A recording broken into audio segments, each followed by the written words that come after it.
Cardiopulmonary resuscitation या इसका दूसरा नाम है बेसिक लाइफ सपोर्ट, सीपीआर, या दूसरा नाम इसका क्या है, बीएलएस। देखिए सबसे पहले अपन स्टेप्स इसमें ध्यान में रखेंगे, कौन कौन सी स्टेप फॉलो की जाती है। तो पहले की जो गाइडलाइन थी उसके अनुसार ABC यानी एयरवे ब्रीथिंग सर्कुलेशन, ये स्टेप फॉलो की जाती थी। लेकिन आजकल ये जो स्टेप है ये फॉलो नहीं की जाती। नई गाइडलाइन के अनुसार अडल्ट यदि है इंडिविजुअल विक्टिम तो उसके लिए कंप्रेशन, एयरवे, ब्रीथिंग, CAB, ये स्टेप फॉलो की जाती है लेटेस्ट गाइडलाइन के अनुसार।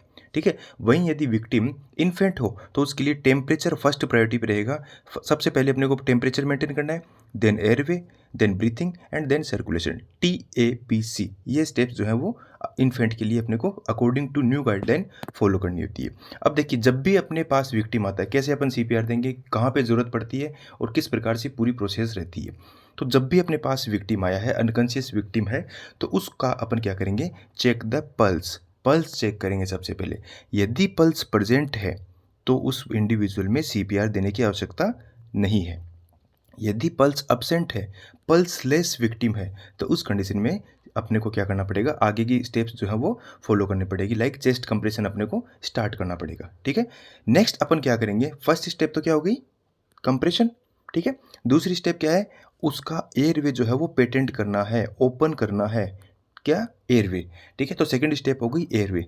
फर्स्ट स्टेप क्या हुई, कंप्रेशन, चेस्ट कंप्रेशन।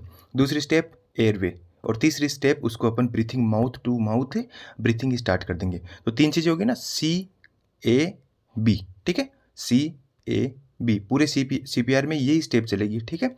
चलिए नेक्स्ट अब अपन बात करते हैं। देखिए अब अपन तीन कैटेगरी में डिवाइड कर देंगे इंडिविजुअल को। सबसे पहली कैटेगरी अडल्ट। अडल्ट में कौन सी बच्चों को रखेंगे, किन को रखेंगे, कौन से एज ग्रुप को, जो कि मोर देन 8 ईयर, 8 वर्ष से बड़े जितने भी हैं उनको अडल्ट कैटेगरी में रख देंगे अपन।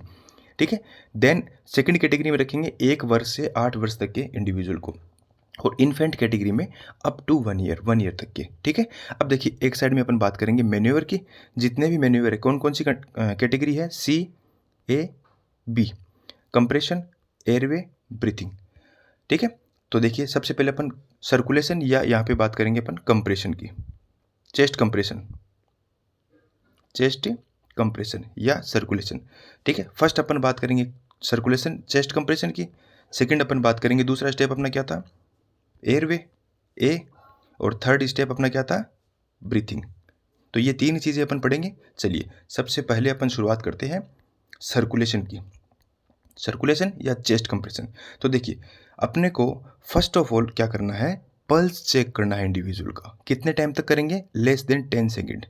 तो अडल्ट में तो पल्स जो है वो कैरोटिड पल्स चेक की जाती है। क्वेश्चन आया है एग्जाम में, ये ध्यान रखना, एक एक पॉइंट इंपॉर्टेंट है। पल्स चेक करेंगे अडल्ट में, कौन सा पल्स चेक करेंगे, कैरोटिड पल्स जो नेक वाला है। ठीक है।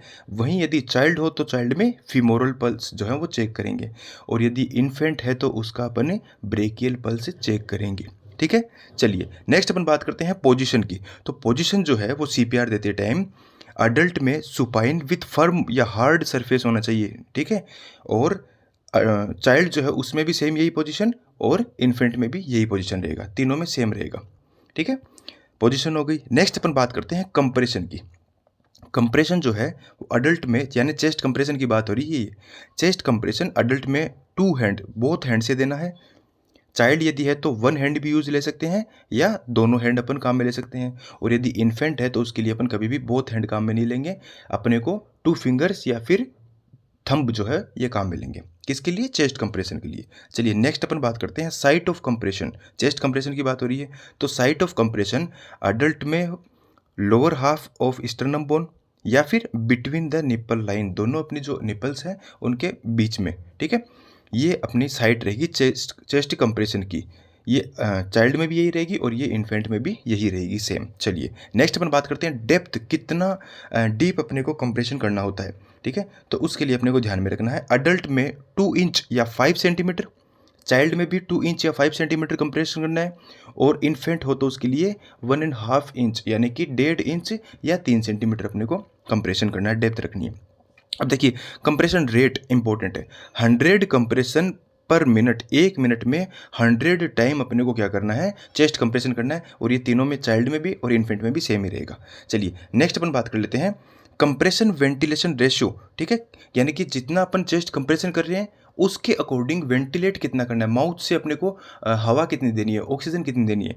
तो 30 कंप्रेशन रखने हैं अडल्ट में, और 30 कंप्रेशन के बाद में 2 बार उसको माउथ टू माउथ एयरिंग करनी है, ठीक है, माउथ टू माउथ उसको एयर देनी है। सेम वही चीज़ चाइल्ड में भी 30 कंप्रेशन और उसको 2 बार उसको क्या करनी है, माउथ टू माउथ एयर देनी है। वहीं इन्फेंट की बात हो तो 30 कंप्रेशन और 2 टाइम्स उसको क्या देनी है, माउथ टू माउथ एयर देनी है। अब देखिए ये तो बात हो गई एक रेस्क्यूअर की, जब रेस्क्यू करने वाला सीपीआर देने वाला इंडिविजुअल एक हो। अब देखिए जब 2 रेस्क्यूअर हो ना, तो 2 की कंडीशन में क्या होगा कि अडल्ट में तो 30:2 ही रखेंगे, लेकिन यदि 2 रेस्क्यूअर हो तो चाइल्ड एंड इन्फेंट, ये हो गया चाइल्ड और ये हो गया इन्फेंट, इनमें जब रेस्क्यूअर 2 हो ना तो चेस्ट कंप्रेशन और वेंटिलेशन का रेशियो 15:2 हो जाएगा, ठीक है। जब रेस्क्यूअर ए को मैं वापस क्लियर कर देता हूँ, ये कन्फ्यूजन रहता है सभी के, एग्जाम में आया हुआ भी है बहुत बार। जब रेस्क्यूअर एक हो तो अडल्ट हो, चाहे चाइल्ड हो, चाहे इन्फेंट हो, इस बात को लिख लेना। जब रेस्क्यूअर एक हो तो अडल्ट, चाइल्ड और इन्फेंट तीनों में 30:2 chest compression and ventilation ratio 30:2 and 30:2 रहेगा, ठीक है। लेकिन जब रेस्क्यूअर 2 हो, सीपीआर देने वाले बंदे 2 हो, तो उस कंडीशन में चाइल्ड एंड इन्फेंट में 15:2 हो जाएगा चेस्ट कंप्रेशन का और वेंटिलेशन का रेशियो। ये इंपॉर्टेंट बिंदु है, बहुत बार एम्स में पूछा गया है। चलिए नेक्स्ट अपन बात करते हैं, नोट एक इंपॉर्टेंट बिंदु क्या है, विद इन 2 मिनट के अंदर अंदर 5 साइकिल ऑफ सीपीआर दिए जाते हैं। यानी 2 मिनट के अंदर अंदर अपने को इंडिविजुअल को 5 सीपीआर के साइकिल प्रोवाइड करवाने होते हैं। इंपॉर्टेंट है, ये भी ध्यान में रखना है, ठीक है। तो अपना फर्स्ट पार्ट देखिए, अपनी स्टेप क्या थी, स्टेप्स थी अपनी सी ए बी का चेस्ट कंप्रेशन, जो फर्स्ट पार्ट था वो कंप्लीट हो गया। अब अपन बात करेंगे एयरवे की, देन लास्ट में अपन बात करेंगे ब्रीथिंग की। तो एयरवे सेकंड पार्ट अपना एयरवे, ठीक है। तो एयरवे में क्या करना होता है, स्टेब्लिश करना होता है an open and patent airway. अपने को ओपन एयरवे इंडिविजुअल का मेंटेन करना होता है, ठीक है। अब देखिए, अब यदि नॉर्मल केस है अनकॉन्शियस पेशेंट का, अनकॉन्शियस विक्टिम का, तो उस कंडीशन में अपन क्या, कौन सा मेथड काम में लेंगे एयरवे को ओपन करने का, head tilt and chin lift method. Head tilt का मतलब होता है कि जो ये मान लीजिए ये एक इंडिविजुअल लेटा हुआ है, हेड टिल्ट का मतलब होता है कि सर यहाँ से एक जो इंडिविजुअल का एक ये जो सर वाला फोर हेड वाला पार्ट है, इसको नीचे की तरफ अपन क्या करेंगे, एक्सटेंड करेंगे, गर्दन को हाइपर एक्सटेंड करेंगे, और साथ ही साथ अपन ये जो चिन है इसकी यहाँ पे ठोडी जो है, ठीक है, उसको भी अपन क्या करेंगे, अपवर्ड लिफ्ट करेंगे। हेड टिल्ट का मतलब सिर नीचे, और चिन लिफ्ट, चिन को क्या करेंगे, ठोडी को ऊपर करेंगे। तो ये तो हो गया नॉर्मल पेशेंट का जो अनकॉन्शियस पेशेंट है। लेकिन यदि इंडिविजुअल ट्रोमा विक्टिम है ना, ये देखिए, यदि ट्रोमा विक्टिम है तो उस कंडीशन में अपन कौन सा मेथड काम में लेंगे, जॉ थ्रस्ट मैन्यूवर काम में लेंगे। जॉ थ्रस्ट का मतलब होता है ये इंडिविजुअल लेटा हुआ है, ठीक है, ये इंडिविजुअल लेटा हुआ है। जो थ्रस्ट का मतलब होता है ये सिर्फ इस अपने दोनों हाथों से, यहाँ पे अपन खड़े हो जाएंगे, अपने दोनों हाथों से क्या करेंगे, इसकी जो ठोडी है इसको अपवर्ड लिफ्ट करेंगे, ठीक है। यहाँ पे ये जो हेड है ना, इसको पीछे की तरफ टिल्ट नहीं करेंगे, सिर्फ ठोडी जो है उसको अपवर्ड लिफ्ट करेंगे। इसको बोलते हैं जो थ्रस्ट, यानी जबड़ा जो है उसको ऊपर खींचना, ऊपर की तरफ, ठीक है, जो थ्रस्ट मैन्यूवर। तो ये दोनों इंपॉर्टेंट क्वेश्चन है, ये भी एग्जाम में आई हुई है। चलिए, ये हो गया अपना दूसरा पार्ट, एयरवे मैनेजमेंट हो गया। अपन ने क्या किया, कंप्रेशन कर लिया, एयरवे कर लिया। अब अपना तीसरा पार्ट लास्ट रहता है ब्रीथिंग। तो ब्रीथिंग में हमेशा क्या किया जाता है, माउथ टू माउथ ब्रीथ दिया जाता है। इंडिविजुअल के माउथ से लिप्स जो हैं उनसे अपने जो लिप्स हैं उनको क्या करके लॉक करके उनको उसको एयर दी जाती है, ठीक है। माउथ टू माउथ एयरिंग किया जाता है, ब्रीथिंग दी जाती है। टाइम कितना रखना है, 1 सेकेंड, एक ब्रीथ में 1 सेकेंड ही लगना चाहिए, ठीक है। और प्रत्येक चेस्ट कंप्रेशन के बाद में, प्रत्येक 30 कंप्रेशन अपन ने दे दिए, तो 30 कंप्रेशन के बाद में अपने को 2 बार माउथ टू माउथ ब्रीथिंग देनी है, ठीक है। 1 मिनट में टोटल कंप्रेशन कितने होने चाहिए, 100 कंप्रेशन होने चाहिए। प्रत्येक 30 कंप्रेशन के बाद में 2 बार अपने को क्या देनी है, 30 अपन ने कंप्रेशन दे दिए, उसके बाद में 2 बार अपने को क्या करनी है, माउथ टू माउथ अपने को एयर देनी है। तो इसी के साथ अपना CAB स्टेप जो है ये कंप्लीट होता है, ठीक है। चलिए अब देखिए, अब अपन बात करते हैं इन्फेंट एंड चाइल्ड। फर्स्ट दोनों इंपॉर्टेंट क्वेश्चन है, ध्यान रखना। इन्फेंट और चाइल्ड में सबसे पहले अपन क्या किया जाता है, CPR दिया जाता है। देन कॉल 108, देन इमरजेंसी को कॉल किया जाता है।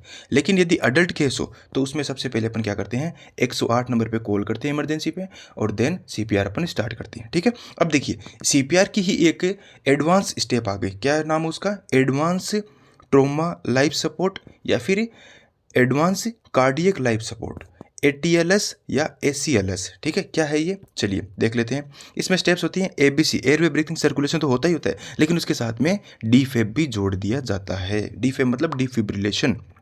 ठीक है, तो देखिए इसमें क्या करते हैं, तीन जो कंप्रेशन है, तीन जो डिफिब्रिलेशन के शॉक है, ये तीन शॉक दिए जाते हैं। सबसे पहले तीन शॉक दिए जाते हैं। फर्स्ट शॉक रहेगा 200 जूल का, ये एनर्जी है 200 जूल। दूसरा शॉक दिया जाएगा 300 जूल का, और तीसरा शॉक दिया जाएगा 360 जूल का। तीन शॉक तो ये दे दिए अपन ने, देन अपन ने पाँच सेट सीपीआर के दे दिए, और देन लास्ट में तीन शॉक जो हैं वो और देंगे। अब कितने कितने होंगे, अब तीनों शॉक 360 जूल 360 जूल 360 जूल के होंगे। ठीक है, तो जो नया एडवांस ट्रोमा लाइफ सपोर्ट है उसमें अपन ने क्या क्या स्टेप्स जोड़ी, एयरवे ब्रीथिंग सर्कुलेशन यानी सीपीआर तो जुड़ेगा ही जुड़ेगा, लेकिन उसके साथ में डिफिब्रिलेशन के शॉक भी जुड़ जाएंगे। ठीक है, तो ये था कंप्लीट सीपीआर।